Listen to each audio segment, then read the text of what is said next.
Топлина Подмолје е избрана за најповолен понудувач за ископ на јаглен за потребите на РЕК Битола за производство на струја. На повикот се пријавиле две фирми.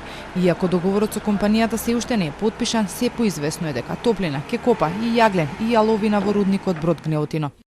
Понудената цена за ископан јаглен изнесува 49,85 денари за гигаджул, а за ископан кубан метар јаловина 214 денари.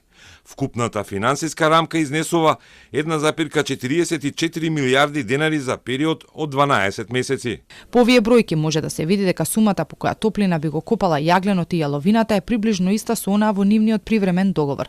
Тие беа времено ангажирани да вршат ископ, додека да се најде подолгорочна замена за Марковски.